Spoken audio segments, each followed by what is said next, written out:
नमस्कार। आज हम बात करेंगे 1857 के उस जबरदस्त विद्रोह की जिसने भारत में ब्रिटिश शासन की चोलें हिला दी थीं। ये कोई एक रात में हुई घटना नहीं थी, बल्कि ये वो नतीजा था जो सालों से सुलग रहे गुस्से, अपमान और तकलीफों से पैदा हुआ था। तो ये जो कहावत है ना, बूंद बूंद से घट भरता है, ये 1857 के विद्रोह पर समझिए बिल्कुल फिट बैठती है। ये विद्रोह किसी एक चिंगारी से नहीं भड़का, नहीं, बल्कि एक ऐसा घड़ा था जो कई छोटी छोटी बूंदों से, शिकायतों से, अपमान से धीरे धीरे भरता जा रहा था। और फिर एक दिन सब्र का बांध टूटा और वो छलक गया। तो चलिए, आज हम उन्हीं बूंदों को एक एक करके समझते हैं कि आखिर इस घड़े को लबालब भर किसने दिया था। देखिए, घटनाएं कितनी तेजी से घटी। मंगल पांडे की शहादत ने पहले से ही भरे हुए गुस्से में जैसे घी का काम किया, और फिर मेरठ में जब सिपाहियों को जेल में डाला गया तो बस वही पल इस विद्रोह की शुरुआत बन गया। एक ऐसा विद्रोह जिसने इतिहास का रुख हमेशा हमेशा के लिए मोड़ दिया।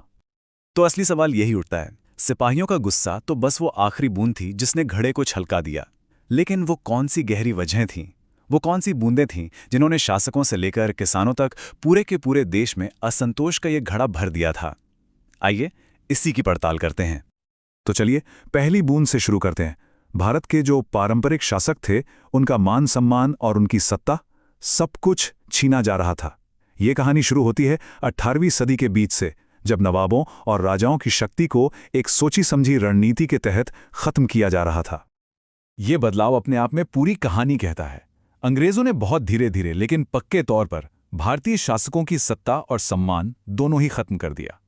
उनकी अपनी फौजें भंग कर दी गईं, उनके इलाके, उनका राजस्व सब छीन लिया गया, और शायद सबसे बड़ी बेइज्जती ये थी कि उनके ही दरबार में एक ब्रिटिश रेजिडेंट बिठा दिया गया। मतलब सोचिए, एक अंग्रेज ऑफिसर जो राजा के हर काम पर नजर रख रहा है, हर फैसले में दखल दे रहा है, तो वो बस नाम के शासक बनकर रह गए थे। और ये सिर्फ छोटे राजा नवाबों तक ही सीमित नहीं था। अंग्रेजों ने तो देश के प्रतीकात्मक मुखिया यानी मुगल बादशाह की इज्जत को भी मिट्टी में मिलाने की पूरी योजना बना ली थी। सिक्कों से उनका नाम हटाना, उन्हें लाल किला खाली करने का हुक्म देना, ये सब जनता को एक सीधा और साफ संदेश था कि अब असली शासक कौन है। अच्छा, अब शासकों से हटकर आम लोगों की बात करते हैं, और उन सिपाहियों की जो खुद कंपनी की ही फौज का हिस्सा थे। उनका दर्द और उनका गुस्सा, ये इस विद्रोह की दूसरी सबसे बड़ी वजह बना। भारत के गांवों में हालत बहुत खराब थी।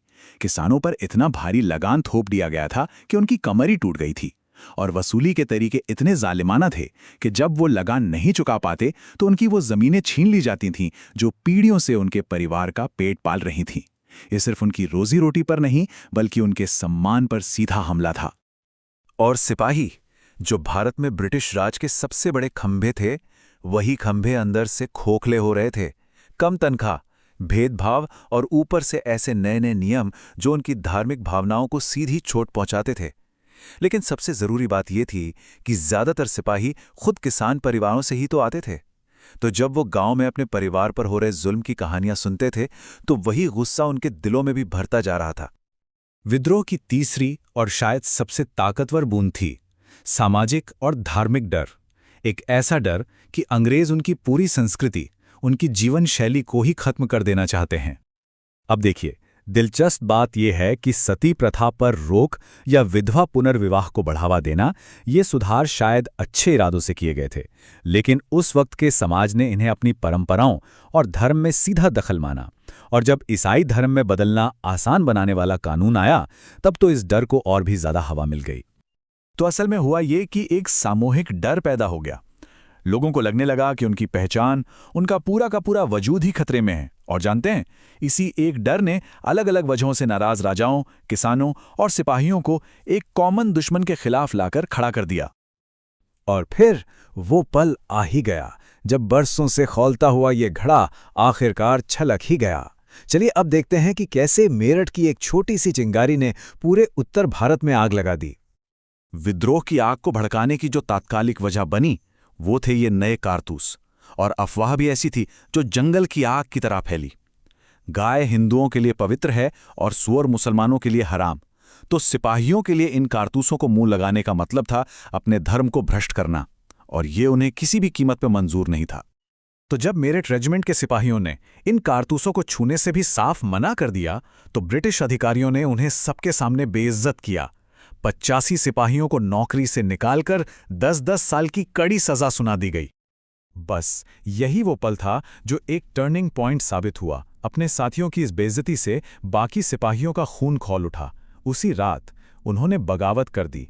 उन्होंने जेल तोड़ डाली, अपने साथियों को आज़ाद कराया और फिरंगियों के खिलाफ जंग का ऐलान कर दिया। उन सिपाहियों ने यह कदम बहुत सूझ समझकर उठाया था। वे रात भर बिना रुके, बिना थके चलते रहे और उनकी मंजिल थी दिल्ली, मुगल सत्ता का पुराना केंद्र और हिंदुस्तान का दिल। वो ये बात अच्छी तरह जानते थे कि सिर्फ बगावत करना काफी नहीं होगा। उन्हें एक नेता चाहिए था, एक ऐसा प्रतीक जो इस बिखरे हुए गुस्से को एक आवाज दे सके, जो पूरे देश को उनके पीछे एकजुट कर सके। और वो प्रतीक, वो दिल्ली में था। दिल्ली पहुंचकर उन्होंने बूढ़े और हिचकिचा रहे बहादुर शाह जफर को इस विद्रोह का नेतृत्व संभालने के लिए मना लिया। जाहिर है, जफर के पास ना तो कोई सेना थी और ना ही कोई असली ताकत, लेकिन उनके नाम के साथ हिंदुस्तान की विरासत जुड़ी थी। बहादुर शाह जफर का हामी भरना एक बहुत ही महत्वपूर्ण घटना थी। इसी एक कदम ने सिपाहियों की बगावत को एक कानूनी और राजनीतिक पहचान दे दी। इसने एक मामूली बगावत को एक राष्ट्रव्यापी आंदोलन में बदल दिया। अब ये सिर्फ कुछ नाराज सिपाहियों की लड़ाई नहीं रह गई थी, ये हिंदुस्तान की लड़ाई बन चुकी थी। तो देखिए, विद्रोहियों ने दिल्ली पर कब्जा कर लिया, एक नेता भी चुन लिया। ये अपने आप में एक बहुत बड़ी जीत थी। लेकिन असली चुनौती तो अब सामने खड़ी थी। सवाल ये था कि क्या ये एकता, जिसमें राजा भी थे, किसान भी थे, सिपाही भी थे, क्या ये बनी रह पाएगी? और सबसे बड़ा सवाल, क्या ये बगावत, ये चिंगारी एक आज़ाद मुल्क की बुनियाद रख पाएगी? ये वो सवाल हैं जो आज भी हमें सोचने पर मजबूर कर देते हैं।